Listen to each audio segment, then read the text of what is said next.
Babylon का गुम्मट। अगर हम परमेश्वर से बलवा करते हैं तो वह हमें उसमें सफल नहीं होने देता। भजन संहिता 9:7-9। क्योंकि धर्मी परमेश्वर मन और मर्म का ही ज्ञाता है। परमेश्वर ने आदम और नूह को वृद्ध करने और सारी पृथ्वी पर अधिकार करने को कहा। उत्पत्ति 1:28। और परमेश्वर ने उनको आशीष दी और उनसे कहा, फूलो फलो और पृथ्वी में भर जाओ और उसको अपने वश में कर लो और समुद्र की मछलियाँ तथा आकाश के पक्षी और पृथ्वी पर रेंगने वाले सब जंतुओं पर अधिकार रखो। परमेश्वर जानता था अगर वे एक साथ रहे तो वे परमेश्वर को भूल जाएंगे। परमेश्वर ने मनुष्य को पृथ्वी पर उसकी इच्छा के अनुसार चलने के लिए रचा। परमेश्वर सारी उत्पत्ति का रचयिता और मालिक है। बाढ़ के बाद में दोबारा लोग पृथ्वी पर वृद्धि करने लगे। उत्पत्ति 11:1-4। सारी पृथ्वी पर एक ही भाषा और एक ही बोली थी। उस समय लोग पूर्व की ओर चलते चलते शिनार देश में एक मैदान पाकर उसमें बस गए।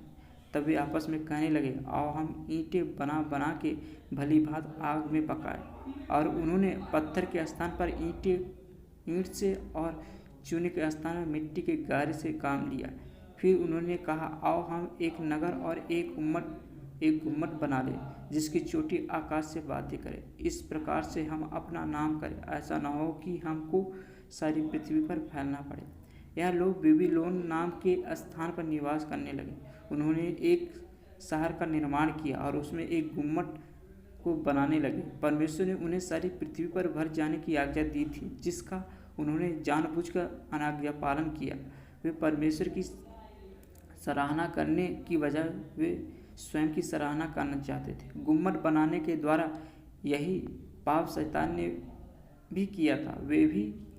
वो भी अपने आप को परमेश्वर से ऊपर उठाना चाहता था। केवल परमेश्वर ही स्तुति और महिमा के योग्य है। उत्पत्ति 11:5। जब लोग नगर और गुम्मट बनाने लगे तब उन्हें देखने के लिए यहोवा उतर आया। परमेश्वर उन लोगों की सोच और जो वे कर रहे थे जानता था।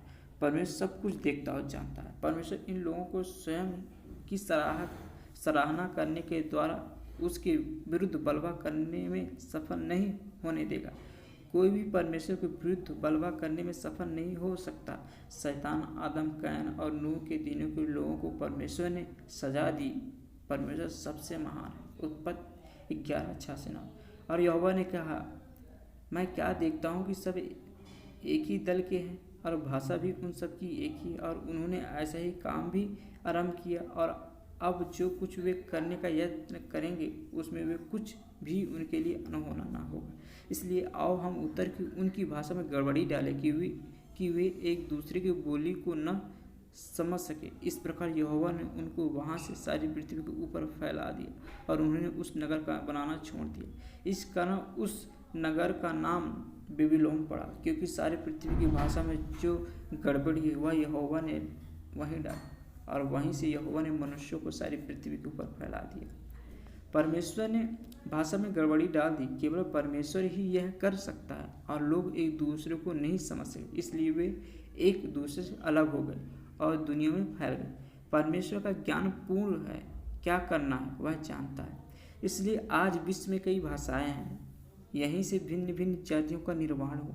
आपके पूर्वज और मेरे पूर्वज बेबीलोन के गुम्मट के पास थे। यद्यपि परमेश्वर ने दबाव के द्वारा आज्ञा का पालन करवाया, किंतु यह उनके बलवा करने वाले मन को नहीं बदल सका। बेबीलोन में रहने के दौरान वे परमेश्वर की सच्चाई से भटक गए और जिस प्रकार के बलिदान की परमेश्वर ने आज्ञा दी थी उसे छोड़कर शैतान के बहकावे में आकर वे अंधविश्वासी बन गए। केवल थोड़े ही लोग सच्चे परमेश्वर की आराधना में निरंतर थे।